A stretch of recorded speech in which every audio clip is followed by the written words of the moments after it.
দেখো মাসুদ, বলেন।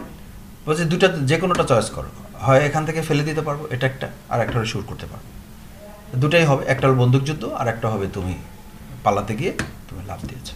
দুটো আমাদের সাজানো আছে। একদম আমাকে ফ্র্যাঙ্কলি বলতেছে, যেগুলো পত্রিকায় আসে আপনারা দেখেন যে বন্দুকযুদ্ধ হয়েছে, পালাতে গিয়ে ঝাঁপ দিয়েছে, আমার সামনে এটা বলতেছে। যেখানে বসে একটা ছোট লেখা লিখছিলাম যে গভর্নমেন্টের ডিমান্ড আর প্রশাসনের ডিমান্ড, মানে গভর্নমেন্ট ডিমান্ড দিত, ঠিক আছে, যে মানে কোনো জাজ ম্যাজিস্ট্রেট কোনো রিমান্ড লিখেছে আমার, এটা আমি এটা মনে করি না। কারণ আমাদের আইনজীবীরা খুব স্ট্রং আর্গুমেন্ট করতেন এবং খুব লিগাল আর্গুমেন্ট করতেন, ওনারা শুনতেন। এবং খুবই আমার চেহারা দেখে একটা বডি ল্যাঙ্গুয়েজ তো বোঝা যায়, চেহারা দেখে মনে হতো যে ওনারা চেয়ারে যারা আছে তারা কনভিন্স। প্রত্যেকটার নির্দেশনা মানে অর্ডার, ওনারা বলতেন যে অর্ডার এখন হবে না, এটা বিরতির পরে হবে।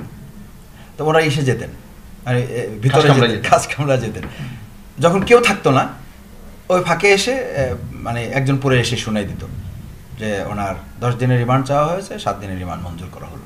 মানে এটা মানে আর্গুমেন্ট করা না করাতে কিছু যায় আসে না, ওটার উপর ভিত্তি করে রিমান্ড হতো না। রিমান্ড হতো ওই যে খাসকামরা যাওয়ার পরে ওনাদেরকে একটা ইনস্ট্রাকশন দেওয়া হতো, এবং এটা আমি পরে জেনেছি যে আইন মন্ত্রণালয় থেকে এটা টোটালি মনিটরিং করা হতো। সবচেয়ে মজার ব্যাপার হচ্ছে যে আসলে রিমান্ড তো শেখ হাসিনা আসার পরে শুরু হয়ে গেছে। কেন শুরু হয়ে গেছে? আমাদের দেখেন, আমি তো অ্যারেস্ট হলাম 2014 9 আগস্ট। 2014 9 আগস্ট আমি প্রথম এই সরকারের আমলে অ্যারেস্ট হলাম। তো অ্যারেস্টের আগ থেকেই তারা আমাকে মানে আমাদের বিরুদ্ধে 20 লাখ 25 লাখ টাকা পুরস্কার ঘোষণা করে দিল, যে এদেরকে ধরিয়ে দিতে পারলে। কি অপরাধ? আমাদের অপরাধ হলো যে এরা রাজপথে সবচেয়ে বেশি সোচ্চার। এবং আমি তখন কিন্তু শিবির থেকে বিদায় নিয়েছি তো 2007-এ। তখন আমাকে তারা আইডেন্টিফাইড করে ইসলামী ছাত্র শিবিরের কেন্দ্রীয় সভাপতি ছিল, সুতরাং এর কোনো ক্ষমা নাই। মানে আমি বারবার প্রশাসনকে জিজ্ঞেস করতাম যে ভাই সমস্যাটা কি? বলছে সমস্যাটা হলো আপনি জামাতে এটা ঠিক আছে, কিন্তু শিবিরে যে কেন্দ্রীয় সভাপতি ছিলেন, সুতরাং আপনি এখনও জামাতও চালান শিবিরও চালান। মানে আমার বিরুদ্ধে অভিযোগ ছিল দুটো, যে আমি জামাত এবং শিবির দুটো একসাথে চালাই। তা আমি বললাম যে ভাই আমি খুবই ছোট মানুষ। আমি তখন মহানগরীর বোধহয় প্রচার সেক্রেটারির দায়িত্ব পালন করি আর কি, পরে সহকারী সেক্রেটারি হয়েছি। মানে বোঝাও শুরু করি নাই কাজ ভালোভাবে। জামাতে এসে পল্টন থানা আমি হিসেবে কিছু মানে সভাপতি ছিলেন, কিছু কাজ করেছি। তো বলো যে না আপনার ওগুলো সব ঠিক আছে, কিন্তু আপনি কেন্দ্রীয় সভাপতি ছিলেন, শিবির আপনি যা বলেন শিবির তাই শোনেন। আমি বললাম এটা সম্পূর্ণ অসত্য কথা, কারণ ছাত্র শিবির টোটালি ডিফারেন্ট একটা অর্গানাইজেশন। তাদের একটা স্ট্রাকচার আছে, সংগঠন পদ্ধতি আছে, তাদের কার্যকরী পরিষদ আছে, এক্সিকিউটিভ একটা বডি আছে, সেক্রেটারিয়েট বডি আছে, তারা তাদের মতো করে পরিচালনা করে। বলছে না ওইগুলো বলে লাভ নেই। তো আমি 9 আগস্ট যখন গ্রেপ্তার হলাম, আমাকে মোহাম্মদপুর থেকে গ্রেপ্তার করেছে এই বিপ্লব কুমার তখন ডিসি ওখানকার। আমাকে নিয়ে গেল অ্যারেস্ট করে ওখানে, বললো যে আপনি কোন সাহসে ধানমন্ডিতে ঢুকলেন, মানে ধানমন্ডির জোন আর কি মোহাম্মদপুরে, তো কোন সাহসে আপনি ধানমন্ডি ঢুকলেন, এখানটা পিঁপড়া ঢুকতে আর বাইরে হতে তো অনুমতি লাগায়। আমি বললাম এটা বাংলাদেশ না। বলছে যে শোনেন মাসুদ ভাই এইসব কথা উল্টাপাল্টা কথা বলেন না। কিসের বাংলাদেশ? তা আমি বললাম এটা বাংলাদেশ তো, তা আমি কি ভুল বলছি? উনি তখন কম্পিউটারে চলে গেল, কম্পিউটারে গিয়ে আমার মিছিল দেখাইতেছে যে আমি এই 2010, 11, 12, 13 আগস্ট পর্যন্ত, মানে 9 আগস্টের আগ পর্যন্ত কী কী মিছিল করেছে। তো বলে যে এটা আপনি না? বলা হ্যাঁ এটা। এটা আপনি না? বললাম এটা। তা বললাম দেশে কি মিছিল করা অন্যায়? সমাবেশ করা কি অন্যায়? তো বলছে যে অন্যায় না, কিন্তু আপনি তো হুমকি দামকি দিয়ে কথা বলেন। তা আমি বললাম একটা বক্তৃতা বাই করেন, কী হুমকি দিচ্ছে? হুমকি হলে আপনি মামলা করেন, মামলা করে আমাকে পুলিশ সুপর্দ করেন। রিমান্ড কিন্তু আমাকে বিপ্লব কুমার ওখান থেকে স্টার্ট করে দিয়েছে, এবং সে তখন থানায় পাঠাবার ক্ষেত্রে আমাকে বললো যে ওনাকে আলাদা ট্রিটমেন্ট দেবেন এই সবার সামনেই। আমার সাথে 14 জন গ্রেপ্তার করা হয়েছে। দেখেন রাত 3টা পর্যন্ত আমাকে থানায় রাখা হলো, রেখে আমাকে খুবই মেন্টাল টর্চারের মধ্যে, আমার ওয়াইফ তখন সেকেন্ড প্রেগনেন্সি, এটা তো আমি জানি যে আমাকে নিয়ে যদি বাসায় যায় তাহলে একটা অ্যাক্সিডেন্ট হয়ে যাবে। আমার ওয়াইফ, আমার ফার্স্ট বেবি যেটা, ওটাও তখন 1.5 বছর, বা আমার মা তখন বৃদ্ধা, আমার বাবা বৃদ্ধা, যে বাসায় গেলে একটা অ্যাক্সিডেন্ট হয়ে যাবে, এটা নিতে পারবে না এটা এই রাতে যদি আমাকে বাসায়। আমি খুবই কৌশলে চেষ্টা করলাম যে বাসায় যাওয়া থেকে কোনোভাবে এদেরকে নিবৃত্ত করো, দিনের বেলা যাক কোনো অসুবিধা। তারা শুনল না, আমাকে একটা টিম করে আলাদা করে দিল, 2 জনের সাথে আমাকে নিয়ে গেল। আমার পল্টনে তখন বাসা, বাসায় নিয়ে তারা আমার রুমে, আমার বাসায় ঢোকার আগে আমাকে নিয়ে ছাদে চলে গেল এবং একদম আলাদা করে, তখন আমার সাথে দুইজন ছিল, এক হ্যান্ডকাপে, ওনাকে আলাদা করে দিল, আমাকে নিয়ে ছাদে চলে গেল। ছাদে নিয়ে তখন এডিসি, ডিবির এডিসি হবে, হাফিজ নাম, উনি কোথায় আছেন আমি জানি না, উনি আমাকে সাথে দুইজন পুলিশ, ওনাদের নাম জানি না, কনস্টেবল হবে, ছাদে নিয়ে একদম কিনারায় নিয়ে দাঁড় করে আমার পিছনে দুই হাতে হ্যান্ডকাপ পরে, হ্যান্ডকাপ পরে বললো যে এখন দুটো পথ আছে, আপনাকে একটা শ্যুট করতে পারে আর একটা এখান থেকে ফেলে দিতে পারে, দুটাই আমাদের রেডি করা আছে, আপনি কোনটা চয়েস করেন। মানে আপনি ভাবতে পারেন মানে কতটা মেন্টাল টর্চার করলে পরে এদের সহিংসতাটা। তা আমি বললাম যে এটা কোনো কথা বললেন, বলে যে দেখেন মাসুদ, একবার দেখেন বলে, এখন দেখো বলে, একবার দেখ বলে, মানে যেটা মুখে আসছে সেটা বলে, দেখো মাসুদ বলেন, বলছে দুটা যে কোনোটা চয়েস করো, হয় এখান থেকে ফেলে দিতে পারবো, এটা একটা, আর একটা হলে শুট করতে পারবো, দুটাই হবে, একটা হলো বন্দুকযুদ্ধ আর একটা হবে তুমি পালাতে গিয়ে তুমি লাভ দিয়েছো, দুটো আমাদের সাজানো আছে। একদম আমাকে ফ্র্যাঙ্কলি বলতেছে, যেগুলো পত্রিকায় আসে আপনারা দেখেন যে বন্দুকযুদ্ধ হয়েছে, পালাতে গিয়ে ঝাঁপ দিয়েছে, আমার সামনে এটা বলতেছে যে পথ দুটো, এখন তুমি চয়েস করো কোনটা তোমার জন্য বেটার। আমি বললাম দেখেন আমাকে অ্যারেস্ট করেছেন, আমাকে আইনের হাতে সাপোর্ট করে। বলছে কিসের আইন, কিসের আইন তোমাদের বিগত 6, সে তার রাগটা হলো ওই যে জোট সরকারে বিগত 2001 থেকে 6 পর্যন্ত কি তোমার আইন ছিল দেশে? আমি বললাম ভাই আমি কি মন্ত্রী ছিলাম, আমি কোনো দায়িত্বে ছিলাম, আপনি এটা আমাকে জিজ্ঞেস করতেছেন কেন? আমি ছাত্র শিবিরের একজন রাজনৈতিক কর্মী হিসেবে আমি কাজ করেছি, আর আইন ছিল না সেটা তো আপনারও ঠিক করার ব্যাপার না, সেটা কোর্ট আছে, কোর্ট ঠিক করবে, কোর্ট বিচার করবে, আমার যদি অন্যায় থাকে আপনি দিয়ে দেন। বলছে এত ভালো বক্তৃতা আমাদের শোনার সময় নেই। তো যাই হোক, কী মনে হলো, মানে বললো যে আচ্ছা চলো, রুমে ঢুকালো আমাকে, বাসায় গিয়ে ওই বাসায় তখন আমাদের ফ্যামিলি লোকরা মেবি ততক্ষণে জেনেছে আর কি, জেনে তারা শিফট হয়ে গেছে, শিফট হয়ে ওখানে যাকে পেয়েছে সে হলো আমাদের বাসায় আগে থেকে একজন যে থাকতো, তারপরে এখন অত্যাচারটা শুরু হয়ে গেল যে কেন এটা হলো, এখানে বাকি লোকরা কোথায় গেল, কিভাবে গেল, তারা কোথায় আছে, তো তাদেরকে বলে যায় না, হয়তো তারা জানবে কী করে। দুর্ভাগ্যটা হচ্ছে যে রিমান্ড তো আপনাকে কোর্ট দিবে, এটা একটা সিস্টেম আছে, আপনার জানার অধিকার আছে, আমার বলার অধিকার আছে, কিন্তু রিমান্ড তো আমার মানে 9 তারিখে আমি অ্যারেস্ট হয়েছি, 10-11 তারিখে আমাকে 48 ঘন্টারও পরে আমাকে কোর্টে নিয়ে গেল, কোর্টে নিয়ে রিমান্ডে নিল, রিমান্ডে বলে দেওয়া হলো, স্পেসিফিক বলে দেওয়া হলো, আমি তখন ইউনিভার্সিটির টিচার, তো ইউনিভার্সিটির টিচার হিসাবে আমাকে বললো যে ওনাকে অবশ্যই সতর্কতার সাথে রিমান্ড করবেন, একদম রিটার্ন আমাদের পেপারস আমাদের কাছে আইনজীবীরা নিল। আমি ডিবির এসে গেলাম, আমাকে নিয়ে গিয়ে রাতের মধ্যে আমাকে আলাদা করে ফেলা। আলাদা করার সময় আমার মনে হলো সামথিং হ্যাপেন্ড, আমাকে তো এরা মানে নর্মাল লাইফ মেনটেন করতে দেবে না। আলাদা করে আমাকে বললো যে আপনি প্রস্তুতি নেন। আমি বললাম আমি তো প্রস্তুত আছি, কী করতে হবে বলেন? বলছেন আপনাকে আমাদের ইন্টারোগেশন সেল আসবে, তারা আপনাকে জিজ্ঞাসাবাদ করবে। বেটার, কারা কারা আসবে আমাকে বলেন।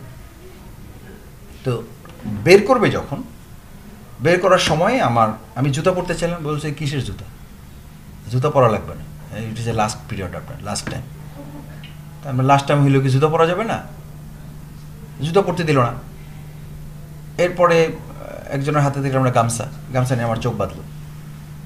চোখ বাঁধার পরে আমার মানে ওখানে সাধারণত হ্যান্ডকাপ পরায় না, হাতে ধরে নিয়ে যায়, খুব সিম্পল হলো একটা হ্যান্ড, মানে আমি তো দেখি কাকে কীভাবে নিয়ে যায়। তা আমি দেখলাম আমার ট্রিটমেন্টটা একটু ডিফারেন্ট করতেছে, মানে 2 হাত পিছনে নিল, ওখানে হ্যান্ডকাপ পরালো, চোখ বাঁধলো। তা আমি বললাম কোথায় যাবো? বলছে যে এটা বলা যাবে না। তা আমি বুঝলাম যে আমাকে লিফটে উঠাচ্ছে, কত তলায় তাও আমি বুঝতে পারতেছি না। তো লিফটে উঠে আমাকে নিয়ে গেল, নিয়ে একটা চেয়ারে বসালো, তাদের যা যা ট্রিটমেন্টের ব্যবস্থা থাকে শুরু করলো। তো শুরু করার পর আমি মাঝখানে একটু কথা জানতে চাইলাম, আমার কাছে, আমি তো ধরেন ম্যাচিউর পলিটিক্যাল একজন মানে সিটিজেন হিসেবে তো আমি এটুকু হজম করার শক্তি আমার ছিল। তা আমি বললাম আমি আপনাদের একটু রিকোয়েস্ট করতেছি যে আপনারা এখানে কারা আছেন আমার একটু জানা দরকার, আমি তো নাগরিক হিসেবে আমি জানতে পারি, এবং আপনারাও তো যারা আমার ইন্টারোগেশনে আসছেন তাদের তো পরিচয় দেওয়া উচিত। বলছে পরিচয় দেওয়ার দরকার নেই, এখানে দেশি বিদেশি লোকেরা আছে। ইটস এ সিগনিফিক্যান্ট ইস্যু যে দেশি বিদেশি লোকরা আমাদেরকে ইন্টারোগেশন নেবে, আর কে সেই বিদেশি লোকরা কারা?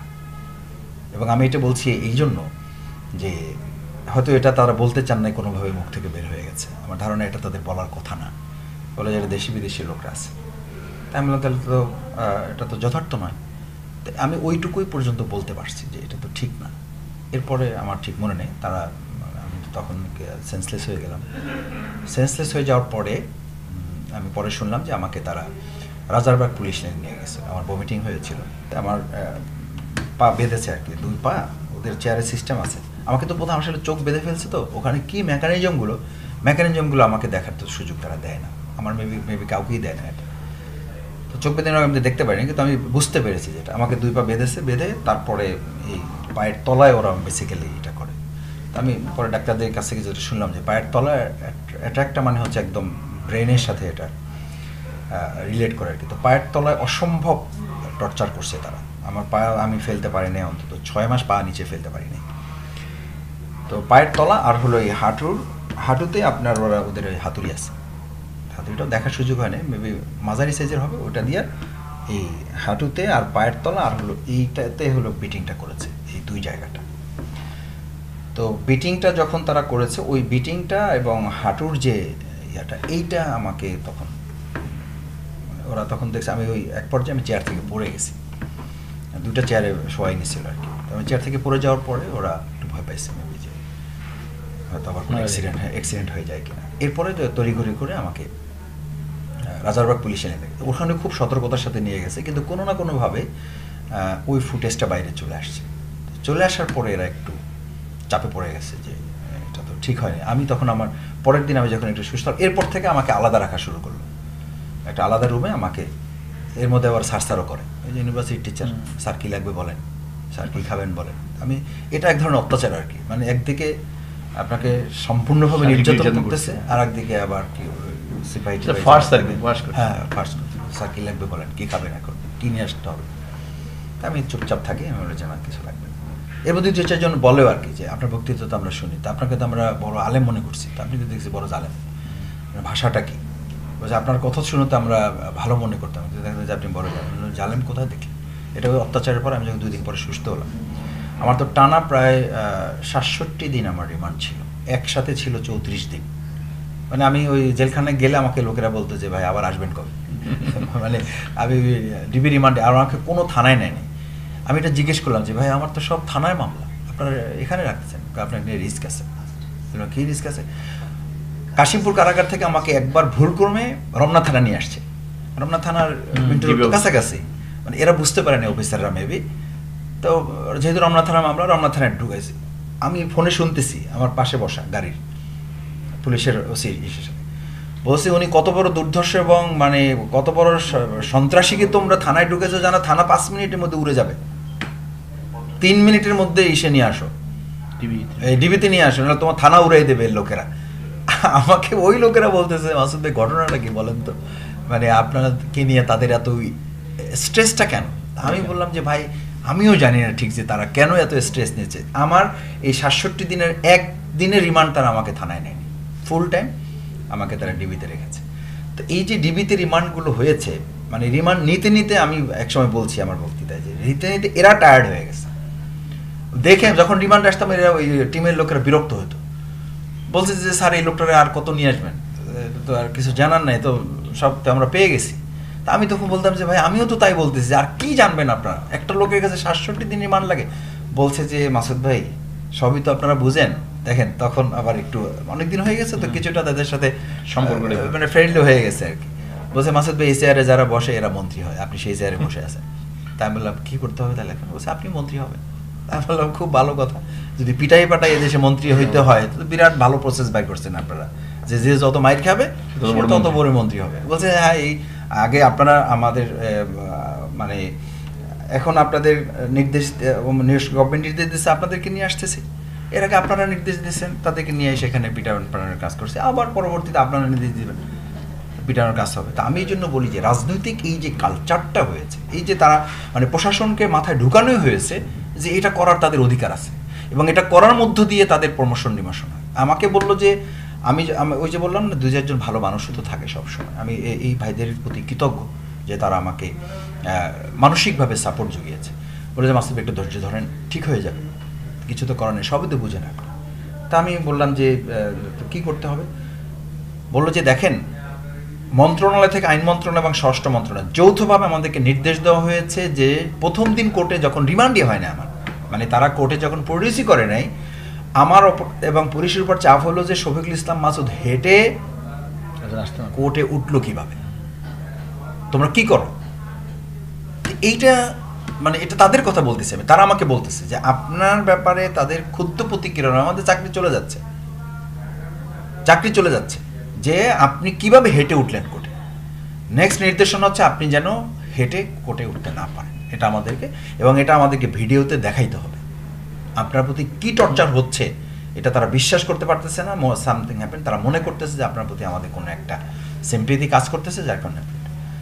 তো বললো যে মাসুদ ভাই এই হচ্ছে আমরা মানে যা নির্দেশনা ছিল, দেখেন একটা ফ্যাসিস্ট সরকার এবং তার সেই সরকারের তৎকালীন স্বরাষ্ট্রমন্ত্রী আইনমন্ত্রী যারা ছিলেন তারা কতটা নির্লজ্জ এবং কতটা বেআইনি কাজ করলে, অমানবিক হলে এবং কতটা নৃশংস হলে, কতটা মানে পাশবিক হলে তারা বলে যে শুধু টর্চার করলে হবে না, মানে কিছুটা মানে আমাদের পার্শ্ববর্তী রাষ্ট্রের ফিল্ম স্টাইল আর কি, এটা বলে ইন্ডিয়ান ফিল্ম স্টাইল, যে টর্চারটা তারা দেখতে চেয়েছেন, যে কী অত্যাচার করা হচ্ছে এটা আমরা দেখতে চাই।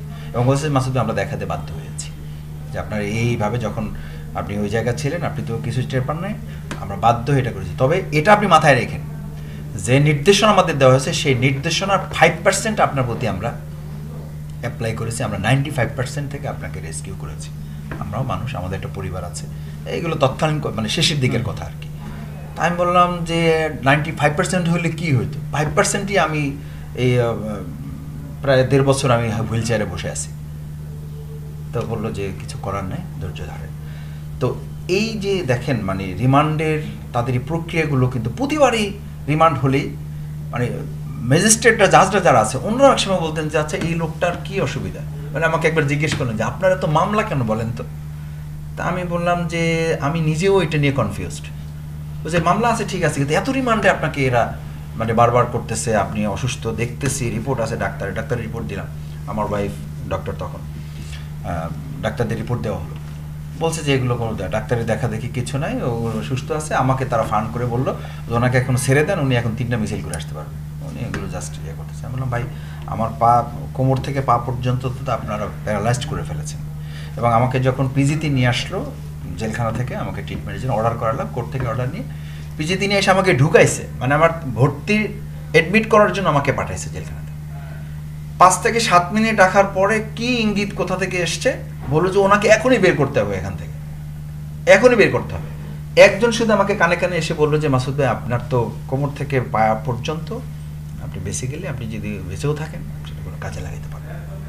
তা আমি বললাম কী করতে হবে, বলছে দ্রুত জামিন টেনে আপনার বাইরে ট্রিটমেন্ট করতে হবে, তাছাড়া এই পিজিতেও এটার কোনো ট্রিটমেন্টে, কারণ আপনার ইয়াগুলো শুকিয়ে যাচ্ছে, ভেইনগুলো এবং যে টিস্যুগুলো আছে এগুলো ক্রমান্বয়ে শুকিয়ে যাচ্ছে, এগুলো কিন্তু আপনাকে খুব সিরিয়াসলি নিতে হবে। তো আলহামদুলিল্লাহ আল্লাহ তাআলা হয়তো এভাবে চেয়েছেন।